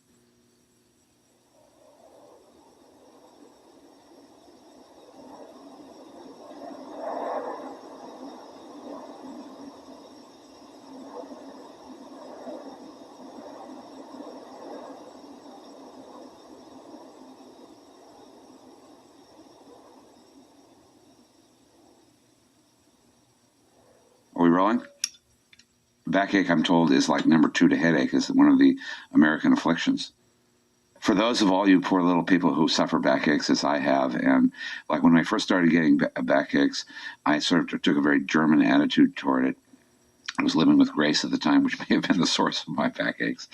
But nonetheless, she chided me that these were not trauma backaches that gotten in the course of lifting this, that, or the other thing and throwing your back out, which are much more serious. But these were stress backaches. She would contend from me living with the stress of living with her, and I of course, being German, would have none of that, and saying, no, I'm not afflicted by stress and other such mundane things. I hurt my back lifting something. For years I held on to this, and I would get an occasional crippling backache that makes you like walk around like an old man. And you get like that, where it can become very serious in terms of mobility. So when we first started the new Jefferson Starship, I call it the Next Generation, with this new band in about 1991, we were playing up at Canocti Harbor for our first introductory show, sort of out of town, before you hit Broadway. And my back is either stressed or is in actual pain. Nonetheless, I'm in pain and suffering, and I play the show that night. And the next day, I'm down eating breakfast in the restaurant, and some like Grateful Dead tie-dyed guy, ponytail and all this, walks up, said, "I saw you were sort of favoring your back a little. Did you have a backache or something?" He says, "Yeah, I hurt my back now and again. It makes you like an old man." Give him that whole rap. He says, "Let me tell you something. You just go into Safeway, and you won't believe it, but you get this package of thing called Dones back pills, which is like the crassest sort of mundane kind of pill that you would see advertised on television, like Carter's Little Liver Pills or something from the 30s." And he said, "You go down and you take double the dosage that they suggest, and you'll feel much better really fast." I said, "Yeah, right." And so, but on the way home, we stop at the pharmacy, because I always try out everything from letting people lay hands on me to transcendental meditation to Buddhism to communism to whatever, exploring. And so I pop in 4 Dones, and like within 30 seconds, 90% of this really debilitating back pain, 95, 98 even, is miraculously gone. Magnesium stearate is supposedly the active ingredients. My doctor later tells me that it's a little hard on either the kidney or the liver, so that you shouldn't take 4 at once. And so he suggested taking 2 and then taking another 2 an hour later, so your body has time to process it thoroughly and drink a lot of water with it. But it's like a miracle, like you went to Lourdes or something,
boy. Okay, hang on. Next disc. Whoops,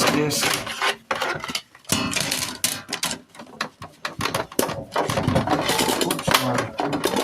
Next disc. Here we go.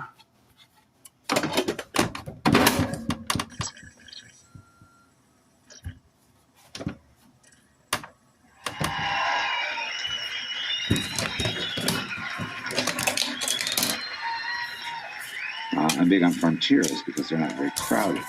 In the way that Grace was big on the stage when she was first started, not because she wanted to be a star, but because it was the least crowded place at the party.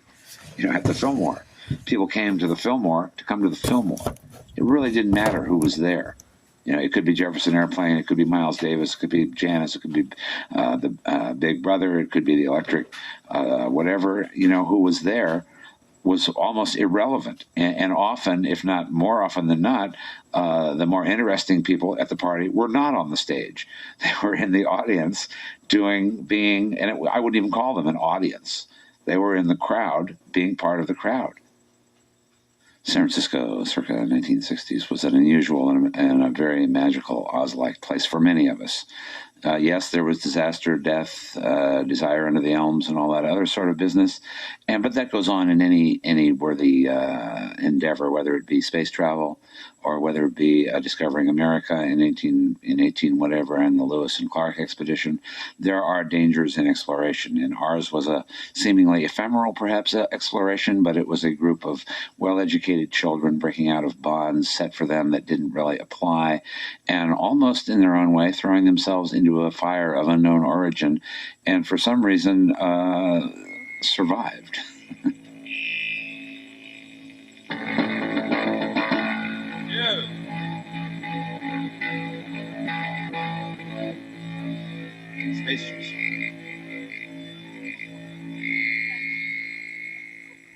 We went to Grinnell College in Iowa, I think, on one of our early tours, and people came to the show dressed in prom gowns and tuxedos.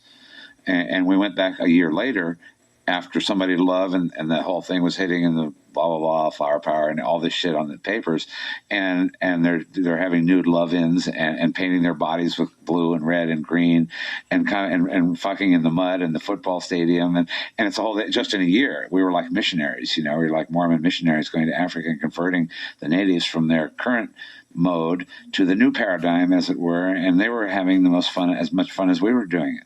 So we were just like sort of missionary spores going out and infecting the unsuspecting citizenry with these new modes of thinking and of ideas and of reactions to authority, of questioning this, that, and the other thing, not only in our music, but sociologically with our actions and showing up with Abby Hoffman here and so here and that there and Andy Baum here and Feed the Hungry and the Diggers there and just doing all of this stuff that you're not supposed to do.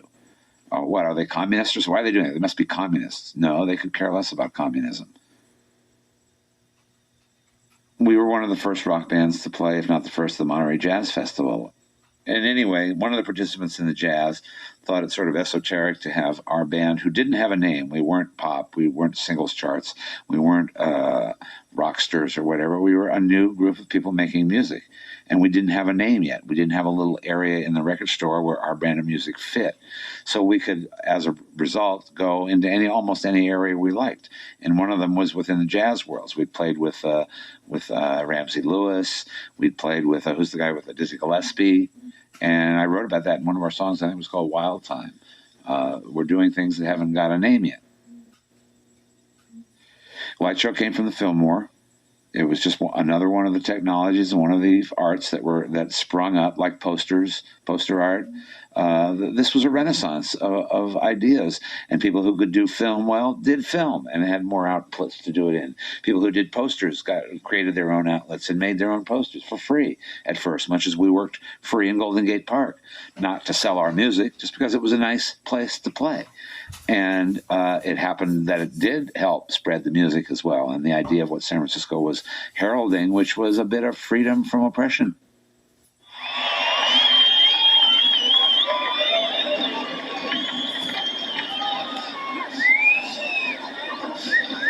At the Monterey Pop Festival, we went down and had some connections at the at the Zen Center. What was it called? Tassajara. It was a Zen meditation center.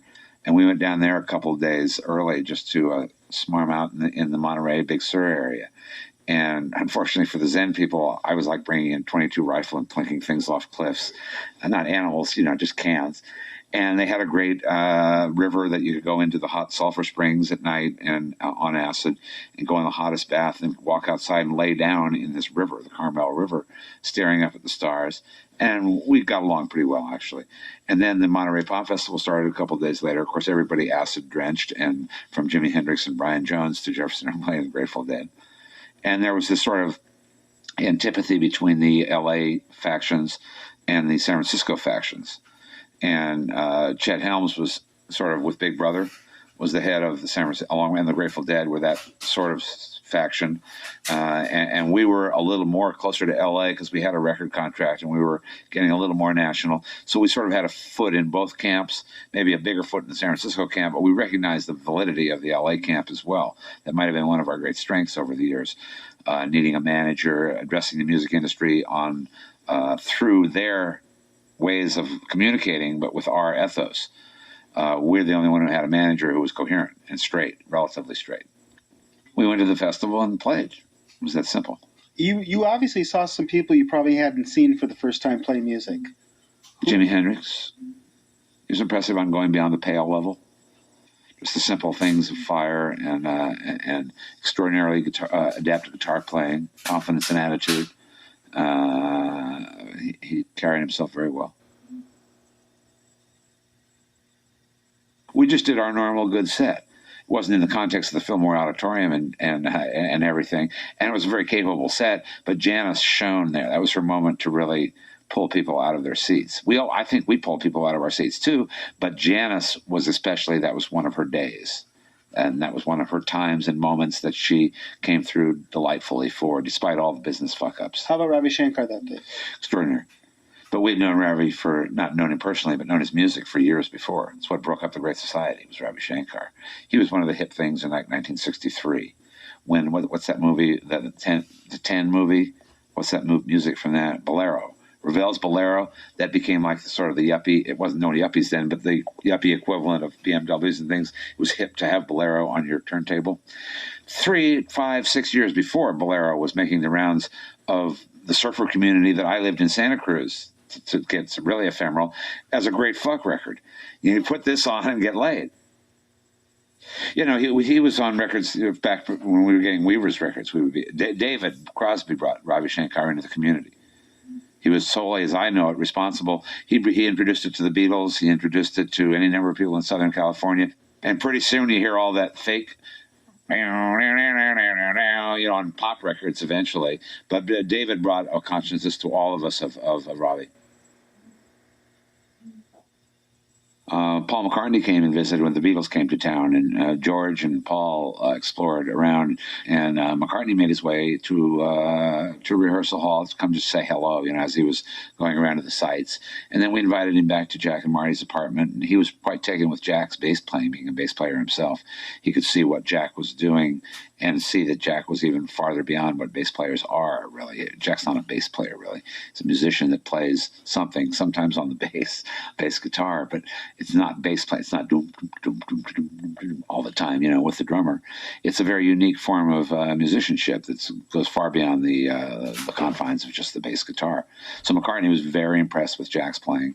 And even to this day, whenever I see him, he always asks, "Oh, how's Jack doing? What's he playing these days? Any recordings?" Things like that. McCartney had a copy of Day in the Life with him, which they had just finished, and played it for everybody. We had already heard it, I think, from Crosby, who had a copy when we were touring with the Byrds at one point, or playing some gigs with them, and played us up in Seattle. We heard it, and then McCartney played it as well, and we were all quite blown away by it. I can't remember if it was Crosby or McCartney first, but it was very close in any case. And we showed McCartney around, and him and Jack and Marty, and we just sat around and played and fooled around, nothing really special or recordable even, just jamming. The European tour was just another minor adventure that took us away from San Francisco, really. But it was interesting, and there was enough interesting over there to draw us to be amused by, from the whole London scene to the Amsterdam scene and we went over there with the Doors, who also broke the same year as we did, roughly.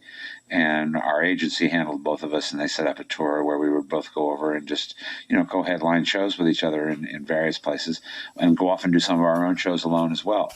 And I had known Morrison from the early days in Los Angeles when we were recording down there. We used to both stay at the Tropicana Motor Inn, which was the sort of one of the rock and roll hotels of L.A., and it stayed down on Santa Monica Boulevard. And Morrison, I remember one night coming home late from the studio, and he's crawling around the upper balconies in his underwear, howling at the moon and things like that. And we just walked right by him and sort of say, "Hi, Jim," and continue down the hall. And so it was sort of a treat to go over there with them. They were another side of the coin that we were doing, and they were sort of not looked on very nicely by most of the bands in San Francisco, who thought they were sort of uncool LA kind of guys. I personally was quite moved by what they did and the music they created and the atmospheres they created. Particularly Morrison and Manzarek were very, I think, for me, transforming in the sense of rising above just a normal band and piercing that fourth wall that they call on the stage, between you and the audience. We're very adept at piercing that. Morrison in a very direct pagan way, and Manzarek in a very intellectual, quiet way, very subtle way. We were playing in Amsterdam, I think, and Morrison, in his overdose kind of mode that he's in, was just going down the streets, as we all were. We just walk out in Amsterdam. We were sort of known, so we were mildly celebrated, but not celebrated enough to be bothered. And so you could walk through the streets, but people would know who you were and would offer you all sorts of drinks and wine and ouzos and beer and hashish and God knows what else. And in the course of the day, Morrison had eaten probably an entire block of hashish and a ton of beer. And by the time, in Amsterdam that night, we were opening the show, and we were playing Plastic Fantastic Lover, and Morrison comes out dancing on the stage, very wild, pagan, Sufi, almost manic Sufi dancing. And of course, we hadn't invited him on the stage, and in a mild, quiet way sort of took it as an intrusion upon our process that he would just come out there unbidden, because he wasn't dancing that good. He was sort of awkward and drunk. And so in an evil little sort of naive sophomore way, we started playing Plastic Fantastic faster and faster, and Morrison struggled to keep up. And finally, and he did pretty well at keeping up, getting manicer himself. And finally, he just spun off the stage and collapsed backstage from having had too much of everything that day. And they could barely revive him to be functional. And so we were backstage and heard that this had occurred, and we're wondering what was going to happen. And about 15 minutes later, we heard, "Baby, you can light my fire," and it's coming out. Oh, I guess he got together and he's feeling better now. That's good. And the show must go on. So we go out to stage and check him out, and go out and look out on the stage, and there's no Jim Morrison there. He had indeed been taken off to the hospital. And Manzarek, in his capabilities, had somehow managed to cop the whole feel and sound of Morrison with his own voice. God knows how he did this, or if they were that close or whatever, or if it wasn't that hard. But there he is. He does the whole set, doing all those songs without Jim there being manic, and pulled it off to a relative degree. I mean, the audience, of course, disappointed that Morrison isn't there, but he pulled it off pretty well.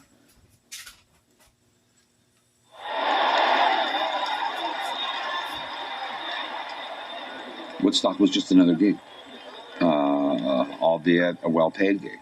I think we headlined the second day, if I'm not mistaken, and we're expected to go on around 10 at night, and got on around 7 in the morning because of all the fuck-ups and the weather and the time delays and this, that, and the other thing. Having been up on acid 3 or 4 times, expecting to go on at like 10, we were there from the beginning of each day, wandering around, not necessarily on the stage, but wandering around, exploring the whole situation, wandering senselessly through it all, enjoying ourselves. Woodstock was a unique situation that it's sort of odd having it come back again, and it rains and gets muddy again for them. It's like they choreographed the rain just to sort of make it like the real thing. I sort of call it virtual Woodstock. And I didn't really see the point of calling it Woodstock other than to be for the commercial aspect of it. Didn't bother me extremely, but I didn't find, they wanted us to play there, but I saw no point in it. Was getting very commercial right from the front. Get your Woodstock keychain and your Woodstock shirt and hat and wallet and everything, and it was just a little too crass, and we weren't together at the time. We were taking a lot of rehearsal to get, Jefferson Airplane in function for that particular moment, so we just bypassed it and chose not to do anything along those lines, mostly at Grace's request, and she was right. How was your set, and did you have fun? I had an interesting time, and we were able to stand up and do our gig. And I think we played terribly relatively to what we were capable of, just because we had been up and down 4 times on acid, and we're playing like 10 hours after we were supposed to be playing, and we're probably exhausted, but everybody pulled out a bit of energy, and it sounded pretty good along those lines. It was rather poorly recorded because I think both the major film cameramen and the sound men had fallen asleep by that time at the boards, so what was ever there was whatever settings they had from before when they fell asleep, and it's rather awkwardly recorded. But yeah, I thought we played with a certain energy that was admirable under the circumstances. Musically, who did you like at the festival, and where did you stay? Who knows? I was on acid. I mean, everybody was good in their own way. Sly and the Family Stone and the Who were on right before us, and Janis was on right before them. So that was a particularly energetic day. But Richie Havens was extraordinary in his opening spot. Crosby, Stills, and Nash were charming in the fright that they approached being one of their first gigs as Crosby, Stills, and Nash, doing this delicate harmony in front of 500,000 people.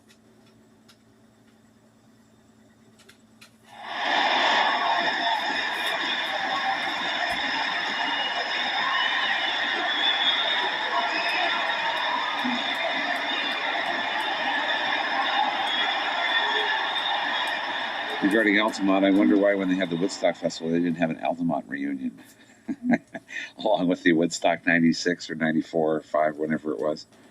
Altamont was just a day gone bad day at Black Rock. And the Dead wussed out a little and didn't participate in it when they saw it was out of control.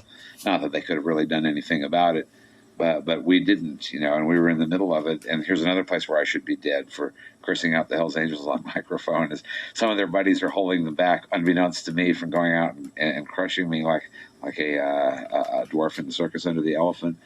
And we took control of it as best we could at the time.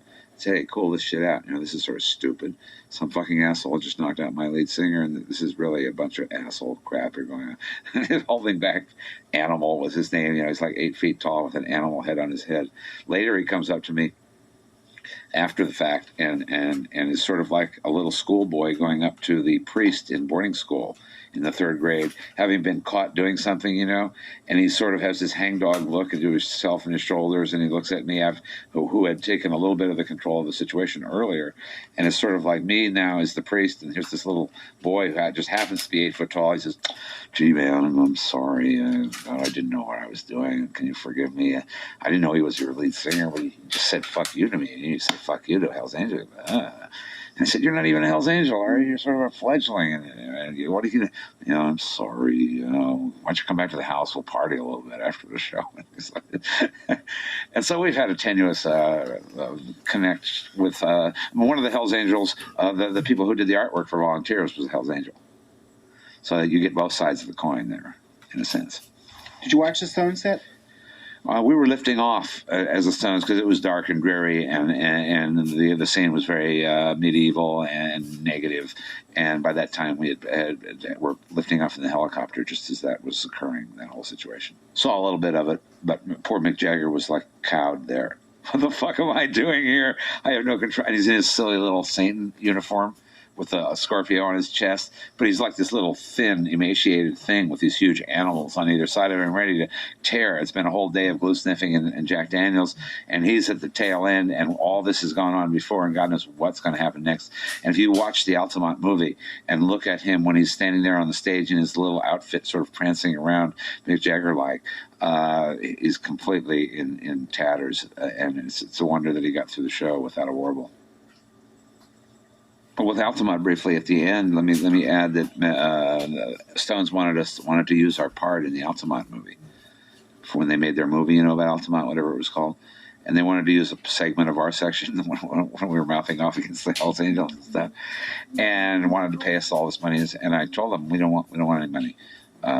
We want a good representation of what went on there, and we'd like you to donate a whole lot of money or something to both the situation of the mother of the boy who was killed and some other social situations. Rather than pay us, just pay some money into these causes. And we sort of followed up a little bit, made sure they did something to that effect. I don't know that we really detailed it out, but he was quite civilized about it, and he realized what went on at that time, and viewing it in the perspective that he was able to view it later, recognized, a bit of the situation that was there. In the end, I think they were mainly putting out the movie for their own aggrandizement, but in rock and roll, that's what we're here for. Part of what we're here for is to aggrandize ourselves, have an ego, and strut through the countryside like gunslingers. There's nothing wrong with that if you can get away with it. And so whatever their meanings of putting the movie out, I think it served a certain bit of a constructive purpose, if in nothing else, just contributing a little bit of our money, or what would have been our money, to the community, and maybe encouraging them to contribute a little bit of their money to the community as well. Well, this is Weaver-like stuff. This is stuff I learned at the knee of Pete Seeger. Is that you have a socially responsible possibilities of what you are doing. You can be enabled to accomplish all sorts of goals, whatever they be: sociological, helping people, helping yourself, helping your community, creating structures that encourage this, that, or the other thing. In our case, you have to be prepared to deal with a circumstance as it comes up. We didn't want to go out and be the Weavers, or I didn't, and be in labor unions and support communism and do the wobbly thing and carry on singing Leadbelly songs for our life. But I think the spirit of addressing your community, the world that you live in through your own particular optic, is what I learned at the Weaver's knee, and both in Altamont and I think mostly in most of our career. I think you'll find that there's a lot of that responsibility to the world around you that we do. We don't do all of it, and we probably let down any number of places where we could have done something and we didn't. But there's any number of good places where we were afforded an opportunity to contribute to the whole, for the good of all, as that poem I read goes. That there's a certain revolutionary fervor in that poem, for the good of all, that you're doing things out here that are beyond yourself that you don't really have to do, but that make your life and the life of those around you better. And if you want to be selfish about it, it makes your life better, just for the PR value alone, as the Stones can always see. But also in the way that a bad president is sort of forced by the place of his office to do good things for the country, just to keep his name in history as a good person. Nixon will do things like open up China, on a good level, and not make it so horrible, and try to cut down the Cold War just so he can have his name emblazoned in history as a president. Rock bands and everybody else are afforded opportunities to do good for the community for whatever reason. That it gets done, I think, is one of the ultimate ends of the whole process. Jefferson Starship formed out of the, I was not ashes really, but just out of the dissipation. We didn't really break up. We just all went off and did other things for a while. I don't know that we are broken up, actually. We seem to get back together in odd conformations now and again. Yorm and Jack went their way, and Grace and I went our way, and Marty went another way. And then, as we did a couple solo albums, after Blows Against the Empire, Grace and I did a couple solo albums. And then I got an itch to play on the road, and Grace came along with me, and we sort of centered the first tour around Grace and Mai's work, which was Blows Against the Empire, and an album she'd put out called Manhole. And got a group of musicians from Peter Kalkinen, Yorma's brother, playing bass, to an extraordinary keyboard player, Pete Sears, who played sort of Nicky Hopkins-like piano, as well as a whole other level of piano, and some other musicians, and went out on the road. And eventually, we just became Jefferson Starship. It was a very amorphous process in its own way, or metamorphosizing chrysalid-like situation where we didn't really concentrate on actually planning anything. Just a normal progression of events took place, and we just fell further and further into that particular milieu, and it worked quite well for a while. Marty joined us a year later, rejoined us, I should say, a year later, and we went into Red Octopus from there, and didn't look back for a while. So as Jefferson Starship reformed, we did an album called Dragonfly, which was basically still Grace and I at the helm and bringing the other musicians a little closer into the core. And Marty and I got together and wrote a song called Caroline, which was quite an epic kind of piece that we, sort of the epics that we kind of wrote together. And that led into the next album, which Marty became a full-fledged member and brought in a song called Miracles. That was a really beautiful song that he had written. And you could tell sort of immediately this is a real nice song. And so it went on the album, and Maurice, the famed Maurice of early airplane years at RCA, suggested cutting Miracles, which was, I think, 7 minutes and 30 seconds down, cutting it down to like a single length. And we also, and so he went and did it himself and brought it back. And yeah, that sounds pretty good. And they put it out. It wasn't like planned or anything. And people wanted to put that out and got great airplay. And it went on and became that and propelled that album way, way up into the stratosphere. And for the next couple albums, Marty was working in his level, I was working in my level, Grace was working at her level, and it just seemed to go further and on and bigger and blah, blah, blah. And Marty always gets scared a little bit of getting too big, I think, because it gets so complicated. And I always feel sort of at a lack because I never know what to tell him. I said, yeah, it gets complicated and you deal with it. Marty's way of dealing with it is going away after a while and resting, I think. And that's worked out okay, too, because the way it sends you off in other directions, it allows you really freedom, a freedom that I sort of alluded to after that section. And we did break up again. The next album is called Freedom at Point Zero, which really means that you just have, once you've reached point zero, there's no calls on you, there's no expectations, and you're really free to do really whatever you want, which is in its own way is quite nice, if you look at it that way. On Dragonfly, there was a song called Ride the Tiger, and here's a little writing of what it was about for me. Further into the Orient we go. Bruce Lee, acupuncture, Byung Yu, who was a Taekwondo teacher, white flower oil, communism, Mao, kung fu shoes, tunics and pants, art, and on and on and on. This also had to do with J. Edgar Hoover's paranoid reference to communism, something to the effect that once you get on the tiger's back or take hold of a tiger's tail, you don't dare get off or let go, implying that the tiger will then eat you. In this case, it was a white tiger, perhaps modeled after the one in the San Francisco Zoo. Byung Yu, Grace, and my Taekwondo teacher gave us the reflection on the differences between Asian and Western cultures. A tear observed by Westerners is often perhaps likely to be analyzed in terms of carbon content and water and salt, given the Western scientific mindset. A tear observed, he said, in the Asian context, Mr. Yu would say, is more likely to be viewed in terms of compassion, empathy, love, and loss, and the like. Mr. Yu could, from a standing still point, jump 6 feet in the air and kick you in the head going over if he wanted to, and he was like 45 years old at the time. Grace herself was responsible for the lyrics of Black Wants Out of the Street, Yellow Wants the Country, Red Wants the Country Back, and I added naturally, White Wants Out of This World.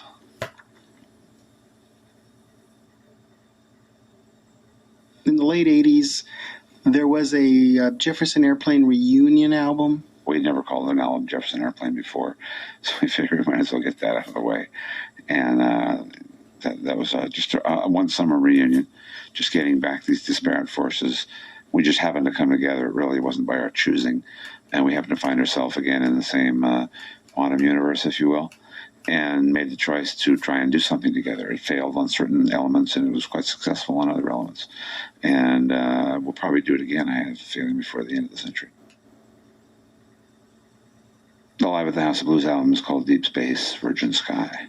That's more of our own sort of glorified bootleg that we put out by a small company in Atlanta of a live show that we did for a benefit for Papa John Creech's widow, Papa John had died recently before that. So we were doing a benefit, and we had the opportunity to record it at the same time for some radio stations that were broadcasting it. And then it came out so well and was recorded on, full 16 or 32 or whatever they're using these days in trucks, that we got to manipulate it and mix it properly and put it out. And it just came out basically as our own little quiet bootleg. Papa John was an amazing creature who had both strengths and weaknesses, as we all do, and fit in very well with the sort of cuirass that was Jefferson Starship and Jefferson Airplane, both actually at the time. Just had the ability to almost chameleonize himself into whatever particular area he found himself in, and adapted by doing what he does within the structure of what we do. And it's one of those instant kind of connections that works. It's like walking around the corner and falling in love with somebody. The first note he played at Winterland, people were up on their feet, at the highest levels of the auditorium, going, "Yeah, dude, all right," that kind of stuff. And he just fit right in. I always envied him being able to walk out on the stage and instantly have the audience in his hand, without seemingly having to do anything, though he was doing everything, but very quietly and in a dignified and attractive manner. Grace Slick, lover, singer, magical woman, troubled as we all are, handling it most of the time. Great lover, great mother. I don't know if great mother. I'm not necessarily a great mother in the normal terms, but an instructive, frictionistic mother. Probably had some things to teach to her child. Not a normal mother. Extraordinary singer. One of those kind of singers who can envelop you and just pull you in for whatever reason singers do. And that was my connection with her. What was it like living with her? Chaos and madness. I mean, good madness. Frictional, volatile, sweet, the whole range of emotion. We had a great 2, 3, 4, 5 years together in various ways. And for that matter, still do have one of the essentially high-quality platonic relationships now, which I treasure. One of the few women I can talk to on a sort of level that I can't talk to very many men or women at. Well, in relation to Grace, I in fact, for her birthday, among other things, I sent her a button for her to wear that says "The Queen of Fucking Everything." I've since given it to my other 2 favorite lead singers who work in our current band, and most of the women singers that I know are basically the queen of fucking everything, and enjoy the position, and don't abuse it. The vagaries of fortune allowed us both to work within our particular goals. We were all relatively confident in ourselves by the time we got together. It was at the tail end of the airplane, so we were quite confident musically, both of us, and relatively assured, and supported one another's mad meanderings. There's so many wild children here wandering around the landscape and getting away with it, and trying a lot of new things, which inevitably involves failures of certain sorts. If everything you do is successful, an old saying goes, you're not really trying very hard. You should have, like scientists, a lot of failures. When punk rock came in, it was sort of a little bit obnoxious to me, not because it's a new generation putting me out of business or anything, but just because they couldn't sing very well. And like Jefferson Airplane in the early days, one of the reasons that we perhaps rose to the position we did was that the singing we did was very excellent and sonic, and did that thing to you that music is supposed to do for you, transport you beyond your normal orbs and spheres. But the punk rockers couldn't sing very well, so I didn't pay much attention to them. And then Marty started pushing me in this direction, oddly enough, who had been a little secretive and sheltered for a couple of years, and he started mentioning how this was pretty cool.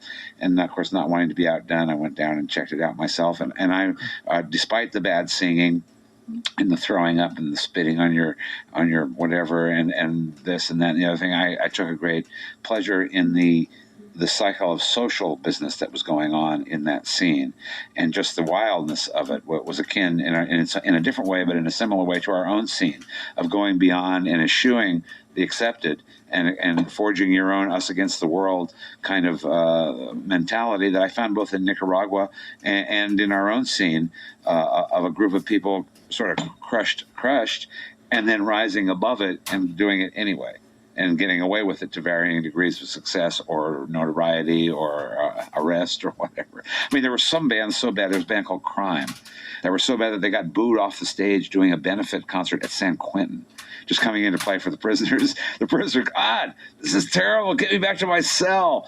And they all had something to say in their own way. And there were some lights among them that were completely bizarre. A group called the Mutants, for example, had a semi-midget girl and a manic, a psychotic lead singer, and a beautiful blonde being sultry, her version of Marlene Dietrich, all combined into one. That was crazed. And Jello Biafra's band, Dead Kennedys, just the name was as amusing as, for example, I went out to the bookstore the other day, and there in 30 books in the window is Rush Limbaugh is a big fat idiot. Were you recognized? Oh, yeah. Oh, yeah, I became friends with many of them. I helped the Mutants for a while. I lent them my little 4-track once to make a demo, and I was a fan and would hang out and just enjoy their shows. And that eventually led me to one of the women I sing with now, Darby Gould, who was singing in a later post-punk band called the World Entertainment War. Same thing with rap and the early rap, like NWA particularly, and their attitude more than their groove, and getting away with it and obnoxious to people and getting away with it, much the same as Beavis and Butthead, is partially interesting to me because of the reactions to them, much as the reactions were to us in our day. It's just funny. And it's good to like foist on people who deserve getting offended by that sort of thing. And but with all the problems of our world, for our Senate and House of Representatives in Washington, D.C., just to spend like up to a week, I think it was, debating the ethic of Beavis and Butthead in Congress, on the floor of Congress and in committee rooms, to take that much time when you have starving people and children and old people and Social Security and wars, it sort of goes to illustrate the absurdity of the times that we're in, that you sort of have to really celebrate more than and enjoy that kind of reaction. The same way that Jell-O, I'm sure, enjoyed the reaction just to his name being banned because it's so obnoxious. The way the Butthole Surfers were banned just because, what is that? Ew, ew. In a similar odd conjunction and very soft conjunction, when we did a Surrealistic Pillow, the producer was like horrifiedly disgusted by the term embryonic journey. When we said this is the title of that song, he said, "Oh, that's disgusting. That reminds me of Afterbirth," he said. And of course, so we put it in bigger letters. Embryonic Journey is the title, because he didn't like it. He was an RCA producer. And I didn't mention Pussy Mansion. Yeah, these are 13-year-olds from Palo Alto. And it's just like that band that you mentioned has a great name, the Negro Problem from L.A. And so Pussy Mansion, I'm sure, is also just taking it and throwing it in their mother's face and father, if nobody else. But it's quite an amusing name, and it's them a lot of play right from the start. That somebody would be able to get away with it at 13 is amusing. Dead Kennedys were the same thing. MDC, for example, Millions of Dead Cops, was again an in-your-face kind of punk band from back a ways that was quite interesting amongst their whole crew. Howard Stern. I like just his attitude, and like Beavis and Butthead, and perhaps even ourselves in an oblique light, and Grace particularly, who can just be so wild-mouthed and get away with it. I like to watch the reaction of people to it. Often in towns, when I'm walking around, I will find, I was going to say a crazy person, but it's not necessarily crazy, just a person who doesn't fit in with their environment, be it a crazy person, a wino, a drunk, a KKK guy or Aryan Nations guy walking down the street. I would be fascinated walking like 20 yards behind or in front of him and studying the reactions of people around him. It's almost like a wave. Howard originally is just a bizarre person who, like Beavis and Butthead, provokes all sorts of unrealistic reaction. I was talking about our Congress and Senate spending like up to a week or so of Congress and Senate time in this age of Bosnias and Iraqs and homeless and food and starvation and all over the world. They have the time to spend debating the relative merits of Beavis and Butthead in their so valuable time that they don't have enough of to pass a budget at this moment. I like Howard in that he brings out such a strong reaction in people that is amusing to me. It's like I like to bring out the reaction in preachers who find us satanic and sometimes even debate with them just for the fun of it all, really. Howard was brought into our circle when we were in the KBC band, and he was wanting, I think, or both of us were wanting to go on the air. Like normally when you do a record, you go out and talk to a lot of people at radio stations. So we go on and semi-prepared, hadn't met Howard ever yet, just heard him on the radio. And we go in, and Howard's all like, he's like a fan. He treated us like we were gods of the 60s or something, and we were responsible for some great movement that's treasured for, those kind of approbations he would come on with that kind of feeling, and we were sort of vaguely embarrassed. We'd have to start swearing and saying fuck and this, all these things he'd have to hit the button for, and it took about 10 minutes of that for him to listen up and get playful, and ever since then we've had a great time with him. The fact that he pushes buttons. That's his gig. That's why it's funny. He pushes a lot of stupid buttons.